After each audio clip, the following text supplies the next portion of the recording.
Welcome to Hacked. The Bleed season has finally begun, and today we talk about the Muken, the lowest level of the Soul Society's underground great prison. It is a space of perpetual darkness. Its sheer vastness deludes your sense of direction. For some fairly obvious reasons, the Soul Society has preserved this location at all costs, as it houses some of the Soul Society's most notorious criminals, like the 7th Kenpachi Azushiro, who threatened the complete annihilation of the Hollows, and Sosuke Aizen, who attempted to kill the Soul King. The Muken or Mugen doesn't just house your average Joes. It houses criminals that for whatever reason can't be killed by any means in the Soul Society, meaning that they perpetually produce spiritual pressure.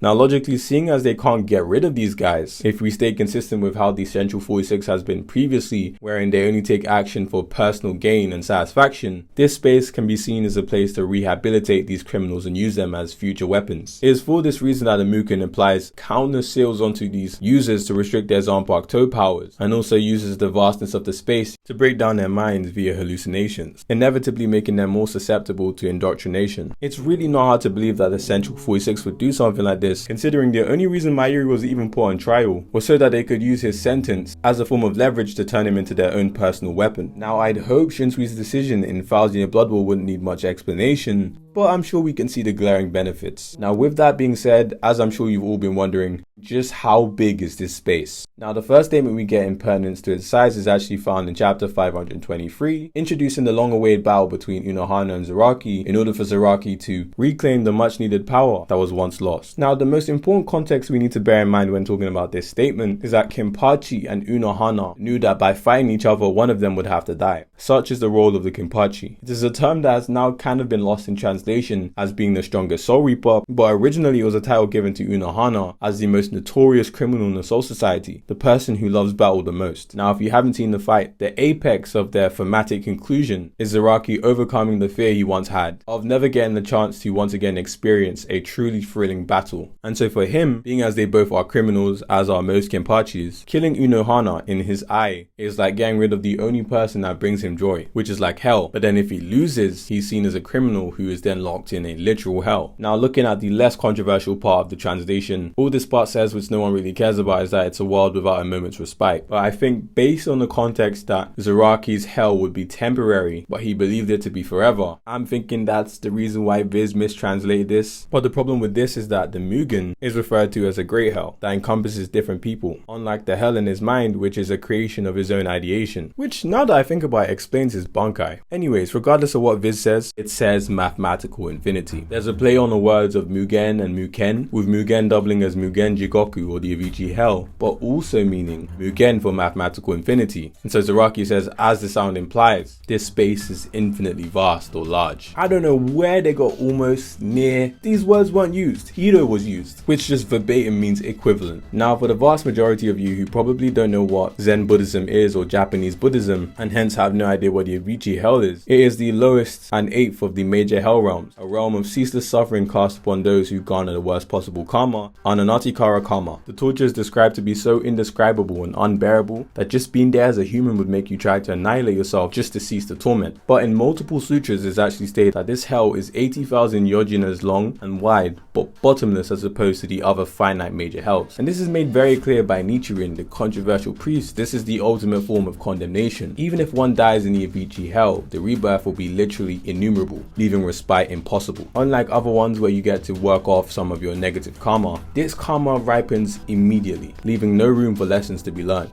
And being as this is a major hell, and Zaraki's is clearly shown to be one of his own ideation, the Avicii Hell that he verbatim states in his mind will be distinctly different from that of the Muken or Mugen. And even when he recovers from his stump in hindsight, we don't know that the space is actually gone. He's just no longer suppressing power in there. The same way for the sentences of the prisoners in the Mugen or Muken, they are released eventually in hope of reform, but the space itself never goes. So I don't know why this would somehow contradict it being infinite in size. Now we actually have two more supporting bits of evidence for it being this large. One coming from Kubo in the 13 Blades Data book, which in the club outside we get confirmation that this is actually a reliable source of information, to which it is verbatim stated that the Mugen is infinite in size. Now allow me to explain. So the statement actually says Ichibu no mamonaku to zasare. The katakana for ichi meaning one or segment, when paired with the kanji for space and no, can be transcribed as isolated space, with mo acting as a connective, and then kutoza asare, translating to tightly closed. This clause in its totality would translate to it is an isolated and completely closed off space. We then get mathematical mugeni, which means mathematically stretches infinitely. Then the kanji for hiro means broad, and when paired with mugeni would be impertinence to the vastness of the space. Gatsuteru, which is the inflection of garu, which is ongoing, means it's in a perpetual state of stretching to infinity, which would be translated as infinitely expansive. We then get the conditional hiragana for de and to, which are used in conjunction with a sentence indicator, and when this is paired with the kanji for disorder and awareness, depict the space generating a spatial awareness altering effect of some manner, which is consistent with spirits are forever with you. This would overall translate to it is an isolated and completely closed off space whose infinitely vast expanse makes you dizzy. The French dialogue even supports my translation. Infiniment va dans le vertige. Hermétique just means airtight. Now the final bit of evidence, which you're actually going to be pretty surprised by, is that it's absolutely dark. That makes it infinite in size. I know some of you are like, manifest it, what? Now hear me out, there's actually a good reason behind this. Naturally, if one closes all lights in a room, darkness ensues, seeing as darkness is simply the absence of light. But this isn't necessarily true in terms of absolute darkness. While invisible to the naked eye, something called light noise is readily detected by atoms. They are perturbed so atoms do not remain in their excited energy states and drop to a lower energy level, while radiating an energy quantum of light. Given that these restraints are produced by the same people that are able to produce holograms, light suits, it would stand to reason that this photon statement would be taken hyperliteral. It's been predicated that light noise can be cancelled out in a structure such as these, but the periodic structure must reach an infinite crystal limit, i.e. photonic crystals, or simply be infinitely large. Without being infinite in size, none of this is possible. There's just so much supporting this. Sadly, however, this doesn't upscale the Soul Society dimension, but Muken is encompassed into the Garganta, making it a bare minimum high uni structure. As always, if you enjoyed, be sure to like and subscribe, and be on lookout for the first Crossverse video. It's dropping really soon. Peace out.